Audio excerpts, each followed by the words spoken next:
नमस्कार विद्यार्थी मित्रांनो. तर ग्रॅव्हिटेशन मध्ये आपण फिजिक्स काल आपण काय शिकलो होतं, तर पहिल्यांदा आपण शिकले केप्लरचे 3 नियम, की एखादा प्लॅनेट सूर्याभोवती फिरत असताना कसा फिरतो, काय होतं, मग एरिया कसे असतात, किंवा तिसरा नियम जो होता तो टाइम पिरियड बद्दलचा होता. त्यानंतर आपण युनिव्हर्सल ग्रॅव्हिटेशन लॉ हा लॉ शिकला होता. त्याच्यामध्ये एक कन्सेप्ट आला होता कॅपिटल जी. सो इथं आपण डिटेलमध्ये डिस्कस करणार आहोत ग्रॅव्हिटेशनल कॉन्स्टंट. सो काय होता ग्रॅव्हिटेशनल कॉन्स्टंट, तर कॅपिटल जी होता. काल तुम्हाला डायरेक्ट मी व्हॅल्यू पण सांगितली होती 6.67 into 10⁻11 Newton metre square per kilogram square. Okay, तर याच्याबद्दल आणखी डिटेलमध्ये शिकूया की याचे डायमेन्शन काय असतील किंवा युनिट आपण ते Newton metre square per kilogram square का लिहिलं. तर पहिल्यांदा वी हॅव, काल आपण जो फॉर्म्युला शिकला होता त्यामध्ये F is equals to G m1 m2 divide by R square असा काहीतरी आपण फॉर्म्युला लिहिला होता. हा फॉर्म्युला होता on the basis of universal gravitation law, की जो ग्रॅव्हिटेशनल फोर्स आहे दोन ऑब्जेक्ट मधला तो डायरेक्टली प्रपोर्शनल आहे त्यांच्या मासच्या प्रोडक्टला आणि इनव्हर्सली प्रपोर्शनल आहे त्यांच्या त्या दोन्ही वस्तूंमधील अंतराच्या वर्गाला. बर, मग ते प्रपोर्शनॅलिटी साइन काढून टाकण्यासाठी आपण कॅपिटल जी घेतलं होतं. तर या फॉर्म्युल्याच्या मदतीने आपण कॅपिटल जी साठी कसा फॉर्म्युला तयार करू शकतो, तर समजा हे एफ ऍज इट इज डिवाइडचा आर स्क्वेअर इकडे येणार आहे, इकडे राहिलं फक्त जी m1 m2. नेक्स्ट स्टेपला F R square divide by m1 m2 is equals to G लिहिता येतं. म्हणजे युनिव्हर्सल ग्रॅव्हिटेशनल लॉ यासाठी फॉर्म्युला मिळाला F R square divide by m1 into m2. आता मग आपल्याला पुढे लिहायचं आहे युनिट. मग युनिट लिहिण्यापेक्षा आपण डायरेक्ट कोणत्या युनिट कडे जाऊया, एसआय युनिट. एसआय युनिट म्हणजे की ज्या ठिकाणी आपण सगळ्या क्वांटिटी MKS या सिस्टीम मध्ये मोजतो, म्हणजे मीटर किलोग्रॅम सेकंड्स. तसा फोर्सचा एसआय युनिट न्यूटन आहे आपल्याला माहिती आहे. आर म्हणजे डिस्टन्स आहे, एसआय युनिट मीटर असेल. m1 किंवा m2 दोन्ही पण मासेस आहेत आणि मासचं एसआय युनिट किलोग्रॅम असतं. बघूया काय लिहिता येतं. सो एसआय युनिट काय असणार आहे, फोर्स, त्याचा एसआय युनिट असेल आपलं न्यूटन. पुढे आर म्हणजे डिस्टन्स आहे, ते आपण मीटरने दाखवतो, परंतु डिस्टन्सचा काय आहे, स्क्वेअर, त्यामुळे newton metre square divided by m1 चं युनिट पण किलोग्रॅम आणि m2 चं युनिट सुद्धा किलोग्रॅम म्हणजे केजी इंटू केजी आलं. सो फायनली आपण युनिट लिहिणार newton metre square per kilogram square, किंवा याला तुम्ही असंही लिहू शकता newton metre square kilogram raise to -2.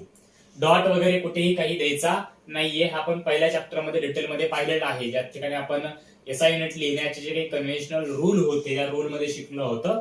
Okay, तर हे काय झालं आपलं एसआय युनिट, कशाचं, युनिव्हर्सल ग्रॅव्हिटेशनल कॉन्स्टंट जे काय आहे कॅपिटल जी, त्याचं एसआय युनिट झालं. याच्यानंतर डायमेन्शन कडे जायचंय. मग डायमेन्शन कडे जाण्यापूर्वी ठीक आहे आपण या ठिकाणी डायमेन्शन्स लिहूया. कशाचे, तर डायमेन्शन्स काय असतील कॅपिटल जी चे.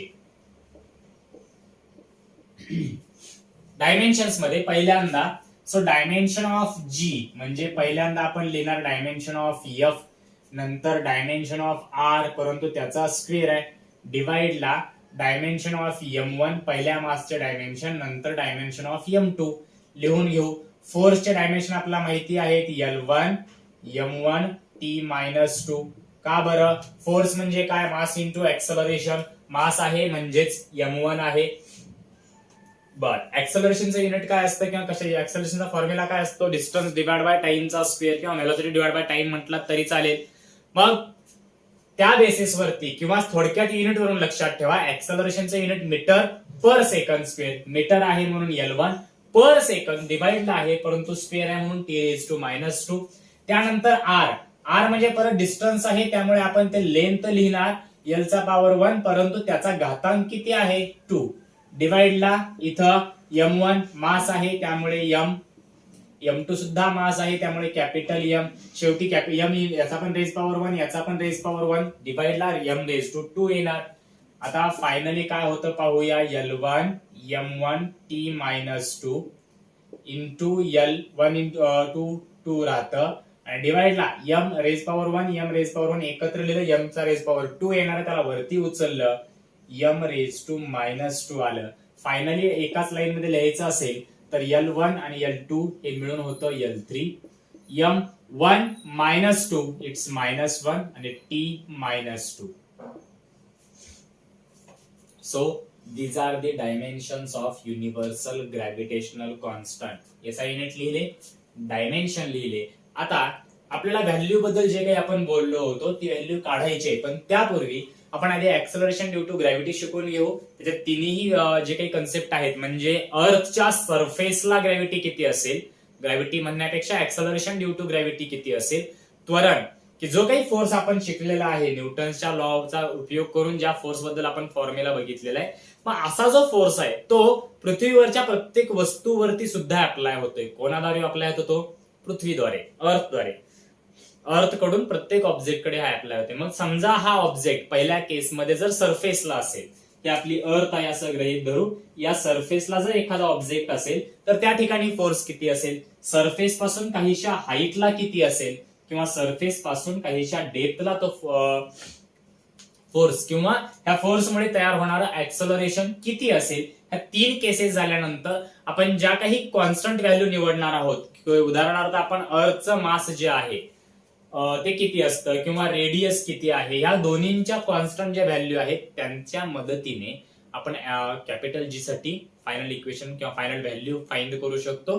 सध्या SI युनिट आणि डायमेन्शन आपल्याला मिळालेले आहे. व्हॅल्यू कालही सांगितली होती किती आहे, परंतु ती कशी मिळते हे आपण हे तीनही ऍक्सलरेशन ड्यू टू ग्रॅव्हिटी संपल्यानंतर त्या गोष्टीकडे जाऊया. तर याच्यानंतर पुढची जी हेडिंग असणार आहे ती डायरेक्ट असेल आपली ऍक्सलरेशन ड्यू टू ग्रॅव्हिटी, म्हणजे गुरुत्वीय त्वरण, जे मराठी माध्यम शिकून आता सायन्सला आलेले आहे. गुरुत्वीय त्वरण पण कसलं, कशामुळे, सॉरी, तर कुठे, तर अर्थ सरफेसला, म्हणजे पृथ्वीवरती, जमिनीवरती जे काही त्वरण असेल ते किती असेल, त्यासाठी फॉर्म्युला तयार करायचा आहे आपल्याला. व्हॅल्यू कडे काढायची पण ऍटलिस्ट फॉर्म्युला तयार करायचा आहे. आता फॉर्म्युला किंवा जे काही डेरिव्हेशन आहे, जे मॅथमॅटिकल प्रूफ आहे फॉर्म्युला बनवण्यासाठी, ते स्टेट बोर्डच्या पुस्तकामध्ये पण अगदी तसंच आहे आणि एनसीईआरटी मध्ये सुद्धा सेम आहे. थोडक्यात फक्त सिम्बॉल काही बदललेले आहेत. उदाहरणार्थ स्टेट बोर्डच्या पुस्तकामध्ये पृथ्वीचं जे मास आहे, अर्थचं मास कॅपिटल एम ने दाखवतो, आणि एनसीईआरटी बुक मध्ये हे मास फक्त सफिक्सला ई लिहिलेलं आहे. E, M for the mass, E for the earth, म्हणजे मास ऑफ द अर्थ. असे छोटे छोटे छोटे बदल आहेत, त्यामुळे जास्त काही टेन्शन घेऊ नका, पूर्ण डेरिव्हेशन कळेल. तर याच्यावरती क्वेश्चन कसा असेल, तर derive an expression for acceleration due to gravity at earth surface. तुम्हाला एक डेरिव्हेशन तयार करायचंय. कशासाठी, तर ऍक्सलरेशन ड्यू टू ग्रॅव्हिटी, ती आपण जनरली स्मॉल जी ने दाखवतो. त्याची व्हॅल्यू आपण 9.8 वगैरे काहीतरी घेतो. याची व्हॅल्यू परत वेगवेगळी असते वेगवेगळ्या ठिकाणी. सरफेस वरती सुद्धा ती व्हॅल्यू कॉन्स्टंट नाहीये. 9.81 जी आपण व्हॅल्यू उचलतो ती ऍव्हरेज व्हॅल्यू असते. उदाहरणार्थ पोलला आणि इक्वेटरला ऍक्सलरेशन ड्यू टू ग्रॅव्हिटी वेगवेगळी येते, थोडीशी बदलते. याचं कारण आहे लॅटिट्यूड. आय थिंक एनसीईआरटीच्या बुकमध्ये ते लॅटिट्यूड बद्दलचं डेरिव्हेशन दिलेलं नाहीये. जर स्टेट बोर्ड मध्ये असेल तर ते पण डेरिव्हेशन घेईल. परंतु पुढे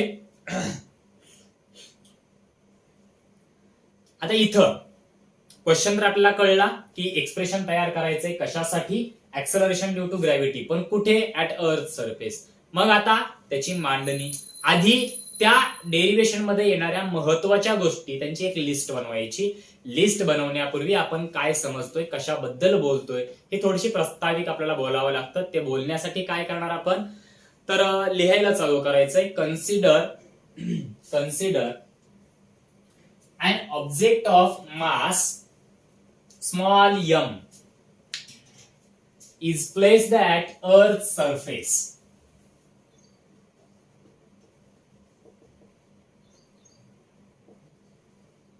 डॉट खाली लिहायचं आहे small M, mass of object, कुठलीही एक वस्तू आहे जिचा मास स्मॉल एम आहे. लगेच कॅपिटल एम बद्दल लिहू. कॅपिटल एम आहे मास ऑफ अर्थ, पृथ्वीचं मास किती असेल. बर, त्यानंतर कॅपिटल आर, ज्याची व्हॅल्यू आपल्याला माहिती आहे, ती असणार आहे रेडियस ऑफ अर्थ, म्हणजे पृथ्वीची त्रिज्या. आता आपण या थोडंसं पुढे शिकायला गेल्यानंतर तुम्हाला कळेल. आपण जे कन्सिडर करतोय किंवा जे काही आपण डेरिव्हेशन काढतोय, हे डेरिव्हेशन लिहित असताना आपण असं समजतोय की पृथ्वी स्पेरिकल आहे, अर्थ जी आहे ती स्पेरिकल आहे. पण ऍक्च्युअल मध्ये अर्थचा आकार कम्प्लिटली स्पेअर नाहीये. परत तिचा पण आकार थोडासा इलेप्टिकल आहे, त्यामुळे रेडियस थोडीशी बदलू शकते. आणि हेच मूळ कारण आहे की इक्वेटरला आणि पोलला जी काही ऍक्सलरेशन ड्यू टू ग्रॅव्हिटी आहे ती वेगवेगळी असू शकते. पण आपण इथं जनरल फॉर्म्युला तयार करतोय, तो करत असताना आपण कन्सिडर हे करतोय की अर्थ टोटली स्पेअर आहे. Okay, so radius of the अर्थ. आता डायग्राम जर ड्रॉ करायची झाली तर फक्त जस्ट कन्सिडर करा की ही अर्थ आहे. एवढी छोटी असत नाही, मलाही माहितीये, परंतु एक समजून घ्यायचंय की ही अर्थ आहे, पृथ्वी आहे. सेंटर पासून जे काही हे डिस्टन्स आहे त्याला आपण म्हणणार कॅपिटल आर.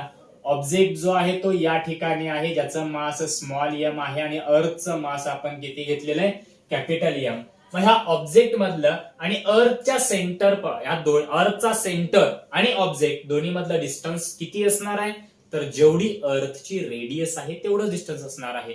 ओके, बर. पुढे महत्वाचं की हे डेरिव्हेशन पुढे चालण्यापूर्वी फक्त एक जनरल आपल्याला माहिती असणं गरजेचं आहे की कुठल्याही पृथ्वीच्या वस्तूवरती पृथ्वीमुळे ऍक्ट झालेलं गुरुत्वीय बल, गुरुत्वाकर्षण बल, ग्रॅव्हिटेशनल फोर्स हा किती असतो, तर त्या वस्तूचं जेवढं वजन असतं. उदाहरणार्थ आपल्या बॉडीवरती, तुमच्या किंवा आमच्या बॉडीवरती जेवढं ग्रॅव्हिटेशनल फोर्स ऍक्ट झालाय तो फोर्स किती आहे, तर जेवढं आपल्या बॉडीचं वेट आहे. त्यामुळे आपण वेटचा फॉर्म्युला पूर्वी शिकलेला आहे, W is equals to M into G. M mass आणि G acceleration due to gravity. आणि हे फोर्स म्हणजेच वेट आहे. याच्यामुळे याच बेसिसचा यूज करून आपण पुढील गोष्टीकडे जाणार आहोत. तर by Newton's gravitational law,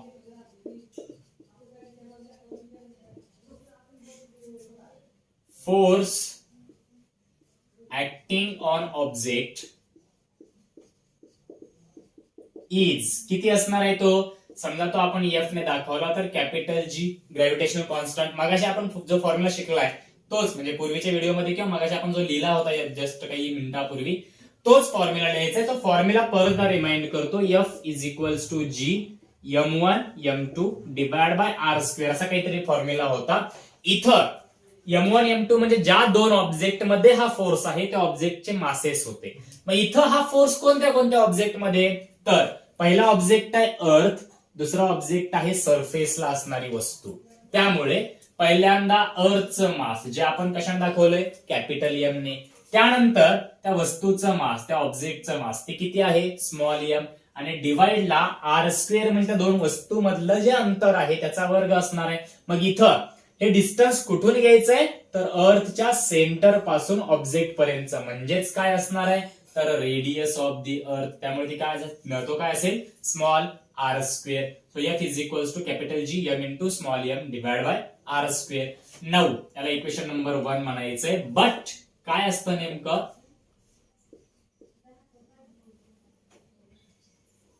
gravitational force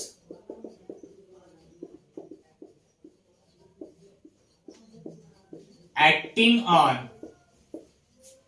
object is, काय असणार आहे ते, तर वेट ऑफ द ऑब्जेक्ट. हा जो ग्रॅव्हिटेशनल फोर्स आहे तो ग्रॅव्हिटेशनल फोर्स म्हणजेच काय आहे, तर त्या ऑब्जेक्टचं वजन आहे. Therefore we can write weight of the object is nothing but the gravitational force.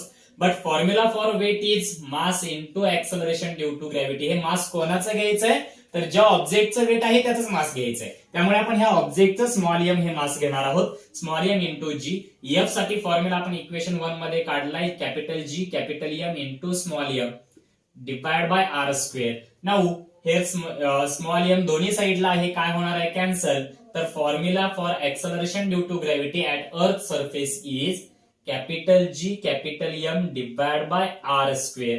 हा एक फॉर्म्युला आपल्याला मिळालेला आहे, कशासाठी, एक्सलरेशन ड्यू टू ग्रॅव्हिटी, परंतु कुठे, ऍट अर्थ सरफेस. याच्यावरून आपण आणखी एक इक्वेशन काहीतरी लिहू शकतो जे आपल्याला पुढील डेरिव्हेशन साठी किंवा पुढील काही कन्सेप्ट अंडरस्टँड करून घेण्यासाठी हा फॉर्म्युला गरजेचा पडणार आहे. कोणता, तर small G capital R square is equals to capital G capital M.